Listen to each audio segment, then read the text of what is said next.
OG Lee in the house once again, once again. Thank goodness, thank goodness. I need to revisit this case involving the young lady who got killed in her house in Fort Worth by Aaron Dean.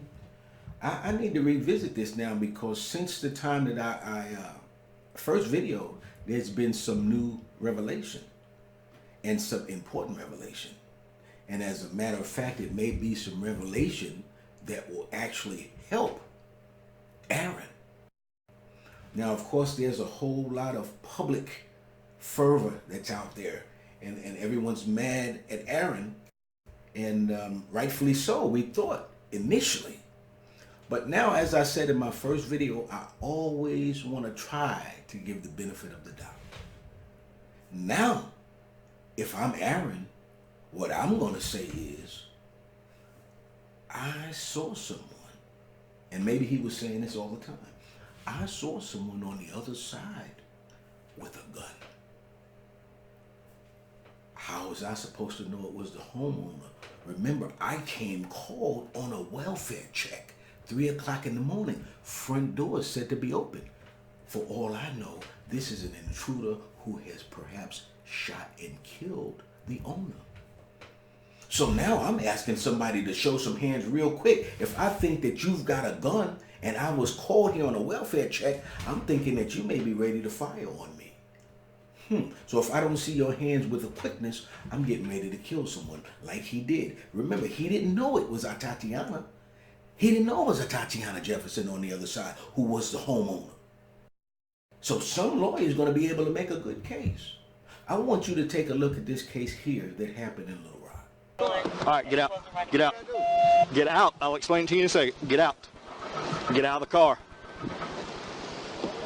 Get out of the car. Dude, get out of the car. Get out of the car. He's refusing to get out of the car. Dude, get out of the car. Get out of the car. Get out of the car. Get out of the car, dude. Search warrant. Search warrant. Search warrant.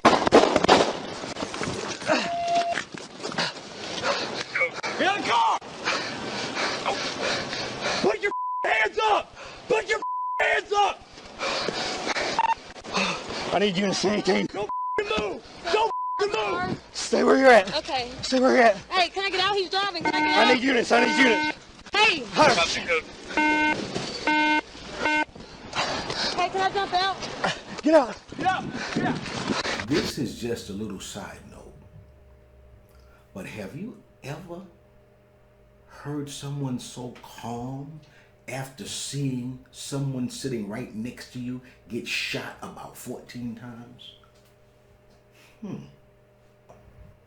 I don't know about you, but most females I know would have screamed.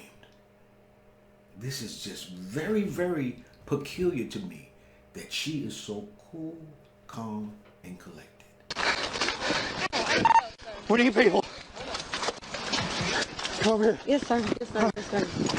Get on the ground for me. He has a pistol in there. Hey, she said he's got a gun. Now, this was said to be such an egregious killing, or thought to be such an egregious killing. The mayor immediately called for this man to be fired.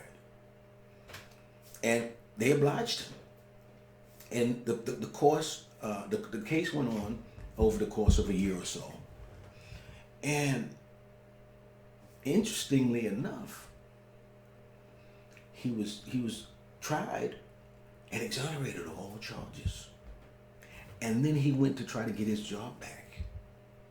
He had the audacity to go try to get his job back. And it really was like, even though he was following the rights that he has as a citizen, it was really like pouring salt in a gaping wound.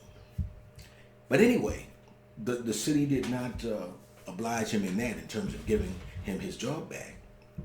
Although right now, as I speak, his case has been appealed to the circuit court, and so they're waiting now to see what happens. So it's a possibility that this guy can be perhaps put back on the force, the Little Rock Police Department, and work in this local community, which is relatively small, right? So imagine, he happens to stop you and you recognize him. Oh shit, This guy don't play. Looking at this case, don't think that this case won't be the same. It's one thing to try a case in the court of public opinion, but remember I say you have to get within the walls of the court, and this is legalese then, right? So we're talking about his attorney making a case for the fact that he feared for his life. This guy's got a case. But anyway, he was addressing the people, and he was saying that the police officer had no right even on her property. Now, I don't know all of the laws, but I would like to think that if your neighbor at 3 o'clock in the morning sees your door open, she calls the police come out. I mean, how are they going to know if something's going on if they're not allowed to go onto that property to try to see what's what, right? So he does that. So far, he's not breaking any kind of laws, I wouldn't think. He arrives on the scene and, wow, there's the house that somebody called about. And maybe the neighbor didn't even want to necessarily be seen. And that's you can do that. So she calls, he looks at, he sees the address. This is the house. Him and his boy check out, the surrounding. Well, the door is open. They go around the back. Now she's in there with her nephew. And according to the nephew, she hears something. She pulls out her pistol. And so she's probably going by the window and saying, let me see who the hell this is.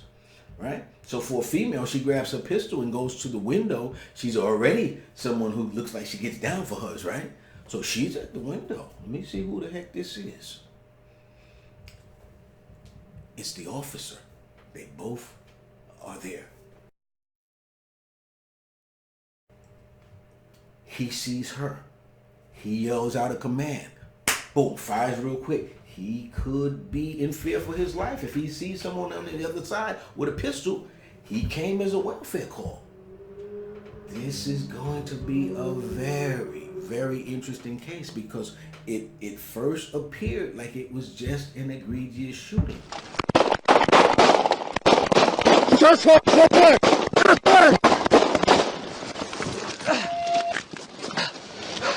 Did you see this? To me, and what everybody thought from the very beginning is this guy jumped in front of the vehicle trying to stop it like some kind of Superman. Other people looked at it and said, hey, this guy right here was trying to get away and this officer was stopping him. The girl had to say to him, he's got a gun. He couldn't make the argument that he was threatened by this guy's gun because he didn't know it. She had to tell him, and he only acknowledged it once he heard it from the girl. So he couldn't say that he was in fear for his life. This fool literally could have let him get away. He jumped in front of the vehicle and started firing on my man. Now, granted, the brother should have did everything the police officer asked him to do. If you wanted to avoid this, but apparently he thought otherwise.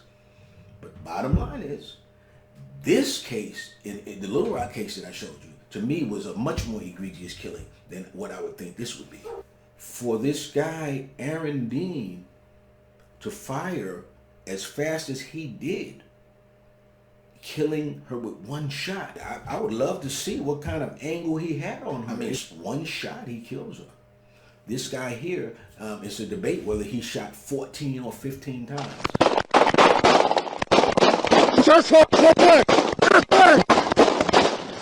This is a little bit different. So, but anyway, I just wanted to go back now and give another opinion on this one to be fair to the guy, because really, this is one that people are going to be very upset about when it comes down to it, and they may go ahead and give him some time and all of this stuff so that it looks like there's some kind of trust in government officials and what have you. But if there's ever a case that I feel like has got some defense to it, it's this one. It's this one. And again, the public is not going to agree. There's going to be a lot of disappointment behind this one. But I don't think this is even as egregious as Amber Geiger.